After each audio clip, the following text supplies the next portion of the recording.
ಆತ್ಮೀಯ ವಿದ್ಯಾರ್ಥಿಗಳೇ, ಹಿಂದಿನ ಒಂದು ತರಗತಿಯಲ್ಲಿ ನಾವು ಪೇಪರ್ ಸೆಕೆಂಡ್ ಭಾರತದ ಆರ್ಥಿಕ ವ್ಯವಸ್ಥೆಯಲ್ಲಿ ಎರಡನೆಯ ಅಧ್ಯಾಯವಾಗಿರ್ತಕ್ಕಂತಹ ಕೈಗಾರಿಕಾ ನೀತಿಯಲ್ಲಿ 1948ರ ಕೈಗಾರಿಕಾ ನೀತಿಯನ್ನು ಕುರಿತು ಈ ಹಿಂದಿನ ತರಗತಿಯಲ್ಲಿ ನಾವು ಚರ್ಚಿಸಿರ್ತಕ್ಕಂಥದ್ದು.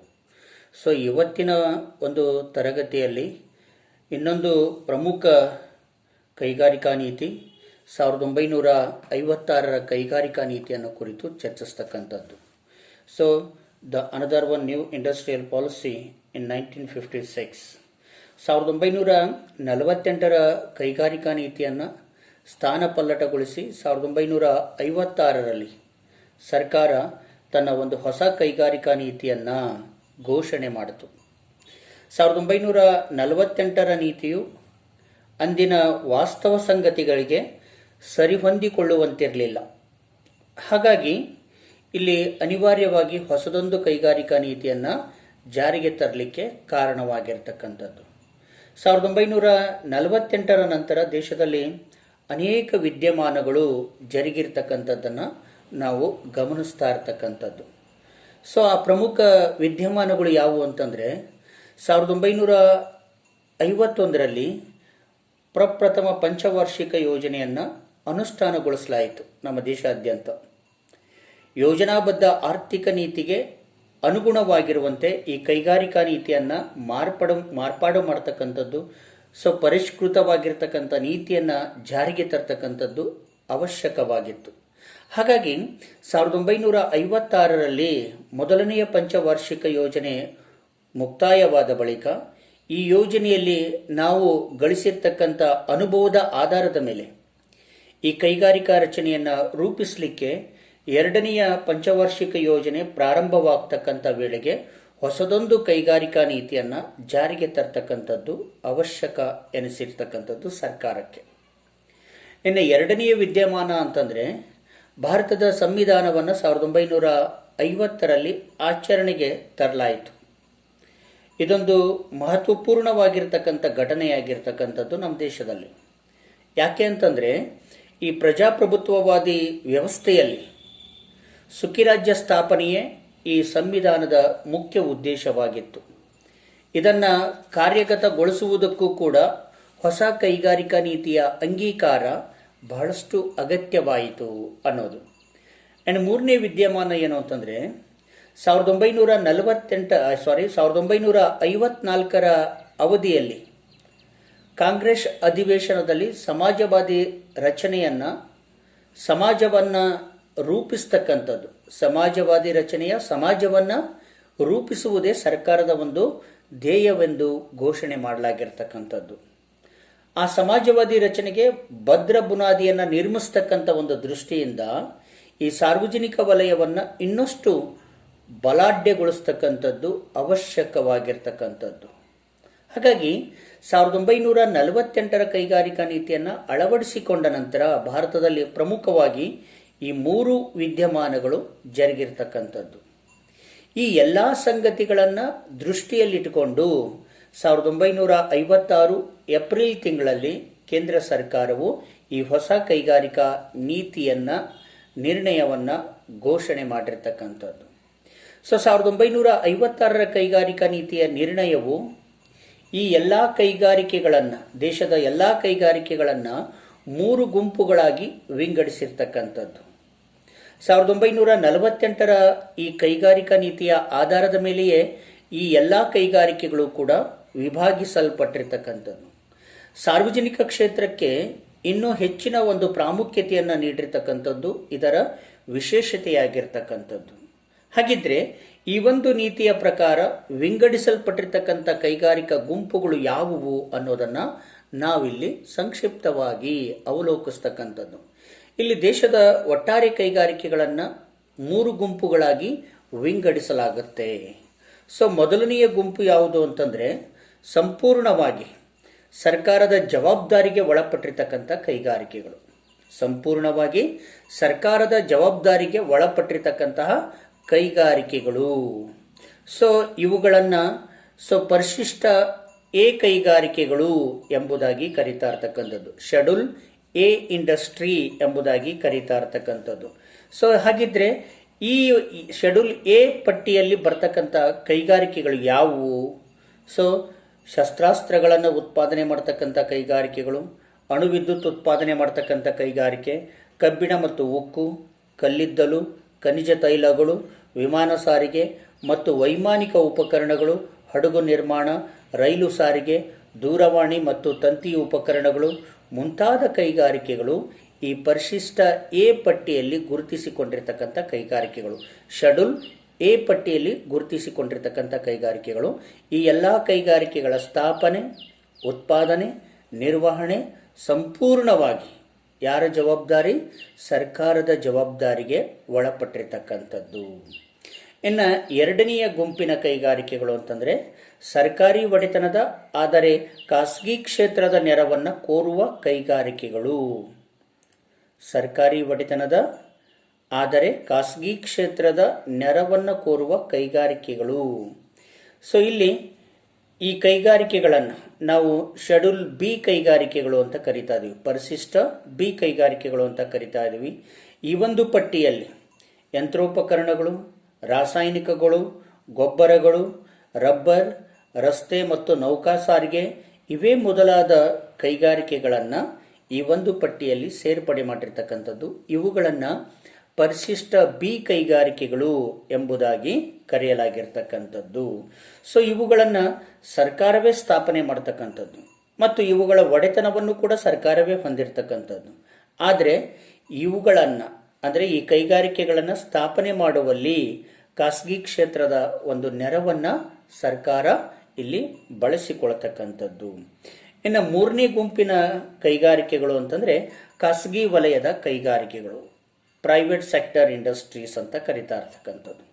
ಸೊ ಇಲ್ಲಿ ಉಳಿದ ಮೇಲಿನ ಎರಡೂ ಗುಂಪಿನಲ್ಲಿರ್ತಕ್ಕಂಥ ಕೈಗಾರಿಕೆಗಳನ್ನು ಹೊರತುಪಡಿಸಿ ಉಳಿದೆಲ್ಲ ಉದ್ಯಮಿಗಳು ಕೂಡ ಈ ಖಾಸಗಿ ಕ್ಷೇತ್ರದ ಪಾಲಿಗೆ ಬಂದಿರತಕ್ಕಂಥದ್ದು. ಈ ಖಾಸಗಿ ವಲಯದ ಕೈಗಾರಿಕೆಗಳನ್ನು ಶೆಡ್ಯೂಲ್ ಸಿ ಕೈಗಾರಿಕೆಗಳು ಅಂತ ಕರಿತಾ ಇದ್ದೀವಿ, ಪರಿಶಿಷ್ಟ ಸಿ ಕೈಗಾರಿಕೆಗಳು ಎಂಬುದಾಗಿ ಕರಿತಾ ಇರ್ತಕ್ಕಂಥದ್ದು. ಸೊ ಇವುಗಳ ಸ್ಥಾಪನೆ ಮತ್ತು ಅಭಿವೃದ್ಧಿಯನ್ನು ಸಂಪೂರ್ಣವಾಗಿ ಸರ್ಕಾರ ಖಾಸಗಿ ಉದ್ಯಮ ರಂಗಕ್ಕೆ ಬಿಟ್ಟು ಕೊಟ್ಟಿರ್ತಕ್ಕಂಥದ್ದನ್ನು ನಾವಿಲ್ಲಿ ಕಾಣ್ತಾ ಇದ್ದೀವಿ ಅನ್ನೋದು.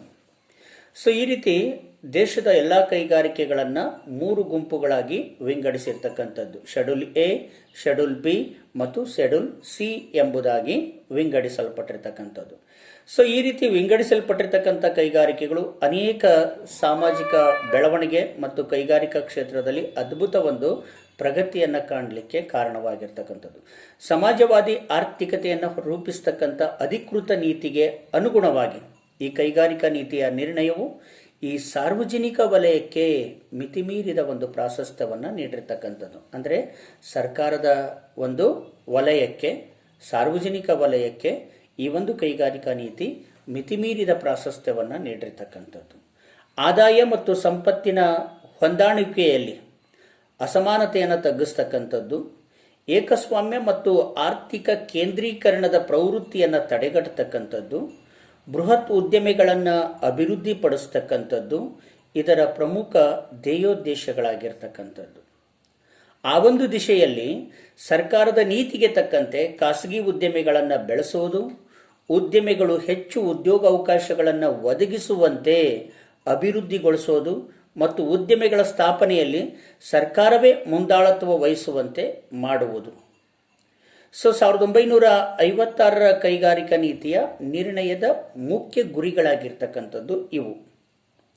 ಸೊ ಆಡಳಿತ ವರ್ಗ ಮತ್ತು ಕಾರ್ಮಿಕರ ನಡುವಿನ ಸೌಹಾರ್ದತೆಯ ನೆರವನ್ನು ಪಡೆಯುವ ಬಗೆಗೆ ಸೂಕ್ತ ಅವಕಾಶಗಳಿಗೂ ಕೂಡ ಈ ನೀತಿಯಲ್ಲಿ ವಿಶೇಷವಾದಂಥ ಒಂದು ಪ್ರಾಶಸ್ತ್ಯವನ್ನು ನೀಡಲಾಯಿತು. ಯಾಕೆಂದರೆ ಕೈಗಾರಿಕಾ ಕ್ಷೇತ್ರ ಅಭಿವೃದ್ಧಿ ಆಗಬೇಕು ಅಂತಂದರೆ ಮಾಲೀಕರು ಮತ್ತು ಕಾರ್ಮಿಕರ ನಡುವೆ ಉತ್ತಮವಾದ ಬಾಂಧವ್ಯ ಇದ್ದಾಗ ಮಾತ್ರ ಕೈಗಾರಿಕೆಗಳು ಪ್ರಗತಿಯತ್ತ ಮುನ್ನಡೆಯಲಿಕ್ಕೆ ಸಾಧ್ಯವಾಗಿರ್ತಕ್ಕಂಥದ್ದು. ಹಾಗಾಗಿ ಆ ಒಂದು ನಿಟ್ಟಿನಲ್ಲಿ ಈ ಕೈಗಾರಿಕಾ ನೀತಿ ಗಮನವನ್ನು ಹರಿಸಿರ್ತಕ್ಕಂಥದ್ದು. ಸೊ ಪ್ರಗತಿಪರ ಕೈಗಾರಿಕಾ ರಚನೆಯ ಮೂಲಕ ಇಲ್ಲಿ ಆರ್ಥಿಕ ಅಭಿವೃದ್ಧಿಗೆ ಸಾರ್ವಜನಿಕ ವಲಯದ ಒಂದು ಹಿರಿಮೆಯನ್ನು ಮನಗಂಡಿರ್ತಕ್ಕಂಥದ್ದು ಈ ಉದ್ಯಮ ನೀತಿಯ ನಿರ್ಣಯದ ಒಂದು ಪ್ರಮುಖ ಅಂಶವಾಗಿರ್ತಕ್ಕಂಥದ್ದು. ಅಂದರೆ ಸಾರ್ವಜನಿಕ ಉದ್ಯಮಕ್ಕೆ ಇದು ಎಲ್ಲಿಲ್ಲದ ಒಂದು ಮಿತಿಮೀರಿದ ಪ್ರಾಶಸ್ತ್ಯವನ್ನು ನೀಡಿದರೂ ಕೂಡ ಖಾಸಗಿ ಉದ್ಯಮ ಕ್ಷೇತ್ರ ಬೆಳೆಯುವಂತೆ ಈ ಒಂದು ಕೈಗಾರಿಕಾ ನೀತಿ ಅವಕಾಶ ಮಾಡಿಕೊಟ್ಟಿರ್ತಕ್ಕಂಥದ್ದನ್ನು ಅಲ್ಲಗಳೆಯೋ ಹಾಗಿಲ್ಲ ಅನ್ನೋದು. ಹಾಗೆಯೇ ಈ 1956ರ ಕೈಗಾರಿಕಾ ನೀತಿಯ ನಿರ್ಣಯವು ಸಾರ್ವಜನಿಕ ಉದ್ಯಮಕ್ಕೆ ಹೆಚ್ಚಿನ ಒಂದು ಒಲವು ತೋರುವುದರ ಮೂಲಕ ಖಾಸಗಿ ವಲಯವನ್ನು ಸಂಪೂರ್ಣವಾಗಿ ಕಡೆಗಣಿಸಲಾಗಿದೆ ಎಂಬ ಒಂದು ಟೀಕೆ ಈ ಕೈಗಾರಿಕಾ ನೀತಿಯ ಮೇಲೆ ಇರ್ತಕ್ಕಂಥದ್ದು. ಆದರೆ ಈ ಟೀಕೆ ಅಷ್ಟು ಸರಿಯಲ್ಲ. ಯಾಕೆಂದರೆ ಪ್ರಮುಖ ವಲಯಗಳಲ್ಲಿ ಸಾರ್ವಜನಿಕ ವಲಯವೇ ಹೂಡಿಕೆ ಮಾಡಿ ಉದ್ಯಮಿಗಳನ್ನು ಸ್ಥಾಪನೆ ಮಾಡಬೇಕು ಮತ್ತು ಉದ್ಯಮ ರಂಗದಲ್ಲಿ ಅದು ಧುರೀಣತ್ವವನ್ನು ವಹಿಸಬೇಕು ಎಂಬುದು ಸರ್ಕಾರದ ಆಶಯವಾಗಿರ್ತಕ್ಕಂಥದ್ದು. ಹಾಗಾಗಿ ಸಮಾಜವಾದಿ ಆರ್ಥಿಕತೆಯ ನಿರ್ಣಯವನ್ನು ಧ್ಯೇಯವಾಗಿ ಹೊಂದಿರತಕ್ಕಂಥ ರಾಷ್ಟ್ರದಲ್ಲಿ ಇದು ಅನಿವಾರ್ಯವೂ ಕೂಡ ಆಗಿರ್ತಕ್ಕಂಥದ್ದು. ನಿಜವಾಗ್ಲೂ ನಾವು ನೋಡಿದರೆ ಸಾರ್ವಜನಿಕ ವಲಯವು ಖಾಸಗಿ ವಲಯಕ್ಕೆ ಸ್ಪರ್ಧಿಯಾಗುವುದರ ಬದಲು ಅದರ ಹಿತಕರ ಬೆಳವಣಿಗೆಗೆ ಸೂಕ್ತವಾದ ವಾತಾವರಣವನ್ನು ಸೃಷ್ಟಿಸುವುದು ಸಾರ್ವಜನಿಕ ವಲಯದ ಉದ್ದೇಶವಾಗಿರ್ತಕ್ಕಂಥದ್ದು. ಅಂದರೆ ಸರ್ಕಾರ ಖಾಸಗಿ ಉದ್ಯಮಿದಾರರಿಗೆ ಶೆಡ್ಡು ಹೊಡೆದು ಅವರಿಗೆ ಪ್ರತಿಸ್ಪರ್ಧೆಯಾಗಿ ನಿಲ್ಲೋದು ಸರ್ಕಾರದ ಉದ್ದೇಶ ಅಲ್ಲ. ಅಲ್ಲಿ ಸರ್ಕಾರ ತಾನು ಬೆಳೆಯೋದ್ರ ಜೊತೆಗೆ ಖಾಸಗಿ ಉದ್ಯಮ ಕ್ಷೇತ್ರಗಳನ್ನು ಕೂಡ ಪ್ರೋತ್ಸಾಹಿಸ್ತಕ್ಕಂಥದ್ದು ಅದರ ಉದ್ದೇಶವಾಗಿರ್ತಕ್ಕಂಥದ್ದು.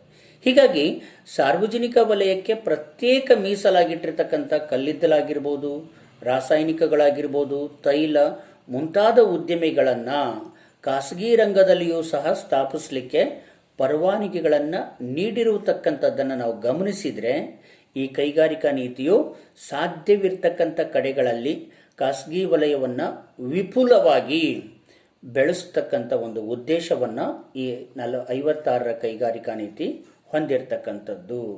ಸೊ ಇಲ್ಲಿ 3 ವಿದೇಶಿ ತೈಲ ಸಂಸ್ಥೆಗಳಿಗೆ ಭಾರತದಲ್ಲಿ ತಮ್ಮ ಉದ್ಯಮವನ್ನು ಸ್ಥಾಪನೆ ಮಾಡಲಿಕ್ಕೆ ಭಾರತ ಮುಕ್ತ ಅವಕಾಶವನ್ನು ಕಲ್ಪಿಸಿಕೊಟ್ಟಿರ್ತಕ್ಕಂಥದ್ದು.